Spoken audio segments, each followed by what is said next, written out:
السلام علیکم، welcome to my YouTube channel دلچسپ کہانیاں۔ ایک گھنے جنگل میں ایک شیر رہا کرتا تھا۔ وہ تمام جنگل کا بادشاہ تھا، لیکن وہ بادشاہ کی طرح پیش نہیں آتا تھا۔ ہر دن بے رحمی سے جنگل کے جانوروں کو کھایا کرتا تھا۔ شیر کے خوف سے جنگل کے جانور چھپ جایا کرتے تھے، خود اپنی بھوک اور پیاس کو مار کر سخت مشکلات سے دوچار ہونے لگے تھے۔ اس طرح کچھ دن بعد جنگل کے تمام جانور ایک جگہ جمع ہوئے اور شیر کی شر سے محفوظ رہنے کے لیے سب مل کے رائے مشورہ کرنے لگے۔ سب نے اپنی اپنی بات رکھی اور آخر میں ایک گیدڑ نے کہا، میرا خیال ہے کہ ہم روز شیر کے ہاتھوں سے مرنے کی بجائے ہم خود ایک بار شیر کے پاس چلے جائیں۔ اس طرح روزانہ شیر کو ایک ایک کھائے گا اور ہم سب اپنی اپنی باری سے شیر کے پاس چلے جائیں گے۔ بلا خوف و ڈر سے سکون سے ہم زندگی بسر کریں گے۔ گیدڑ کے مشورے کے پہ تمام جانور رضامند ہو گئے۔ ایک بندر نے کہا، ٹھیک ہے، تمہاری بات بالکل درست ہے۔ موت کا خوف کرنے کی بجائے اپنی اپنی باری کا انتظار کرتے ہیں اور اطمینان سے سکون کی زندگی بسر کرتے ہیں۔ جانوروں کی بات چیت ختم ہوئی تو گیدڑ شیر کے پاس گیا۔ یہ ساری بات بتائی۔ گیدڑ کی باتیں سننے کے بعد شیر نے کہا، میں بادشاہ ہوں، اس لیے تم سب کی بات مان رہا ہوں، لیکن ایک بات غور سے سن لو، اگر کسی دن مجھے جانور ملنے میں تاخیر ہو جائے تو میں خاموش نہیں بیٹھوں گا اور تم سب پر حملہ کرنا شروع کر دوں گا۔ شیر نے بڑے غصے میں یہ سب کہا۔ شیر کی باتیں سن کر گیدڑ سر ہلاتے ہوئے حامی بھر دی اور وہاں سے چلا گیا۔ اس دن کے بعد بلا ناغہ ایک ایک جانور اپنی باری کے مطابق شیر کے پاس جانے لگے اور شیر سکون سے اپنے آنے والے جانور کا انتظار کرتا اور بھوک مٹانے لگا۔ یہ معاملہ ایسے ہی چلنے لگا اور ایسے ہی ایک دن شیر کے پاس جانے کی باری خرگوش کی آئی۔ وہ خرگوش بہت ہی ہوشیار تھا، اس نے شیر کے پاس جانا منظور نہیں تھا اور اس نے اپنے ساتھی جانوروں کو مارنے والے شیر کو سبق سکھانے کی ٹھان لی اور ایک اچھی تدبیر نکال کر آہستہ آہستہ شیر کی گفا کے پاس پہنچ گیا۔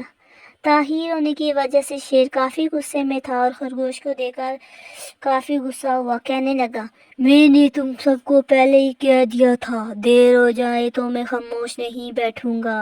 تم نے وعدہ خلافی کی ہے، اس لیے میں جنگل میں جا کر اپنے من پسند جانور کا شکار کر کے کھا جاؤں گا۔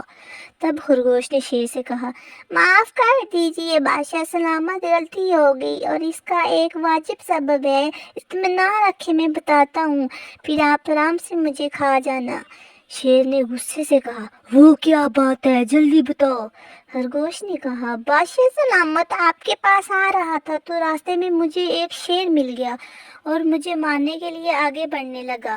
میں نے آپ کی بہادری کی بات اس شیر کے آگے رکھ دی، لیکن وہ شیر آپ کے بارے میں برا بھلا کہنے لگا۔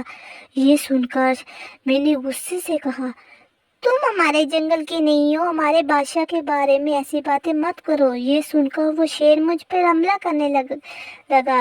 میں نے کہا، تم ہمارے بادشاہ کے پاس آؤ، وہ تمہیں بتائیں گے۔ پھر وہ کہنے لگا، کیوں جاؤں، اس سے ہی یہاں لے کر آؤ۔ بادشاہ سلامت، اسی لیے دیر ہوگی۔ یہ سن کر شیر غصے سے کہنے لگا، چلو ابھی چلتے ہیں، میں اسے ختم کر دوں گا۔ اس کے بعد خرگوش نے شیر کے جنگل کے درمیانے کنویں پاس لے گیا۔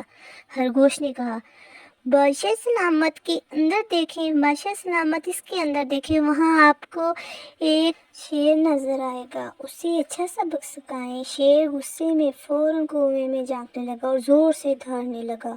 تب دوسری جانب سے بھی دوسرا شیر دھاڑتے ہوئے محسوس ہونے لگا۔ تب خرگوش نے کہا، دیکھیں اسے کتنا فخر ہے، آپ کو کیسے نیچے دکھا رہا ہے۔ یہ دیکھ کر شیر کو جوش دلانے لگا۔ شیر نے بغیر سوچے سمجھے کنویں میں چھلانگ لگا دی۔ کنویں میں کوئی نہیں تھا۔ شیر کنویں میں ہاتھ پیر مارنے لگا لیکن نکل نہ پایا اور کنویں میں ہی اس نے دم توڑ دیا۔ خرگوش نے اپنی عقل مندی سے نہ صرف اپنی حفاظت کر لی بلکہ تمام جانوروں کو شیر کے خوف سے نجات دلائی۔ سبق: عقل کا استعمال کرتے ہوئے ہمیں اپنے آپ کو بچانا چاہیے۔ بازوؤں کے زور سے دماغ کی طاقت زیادہ ہوتی ہے۔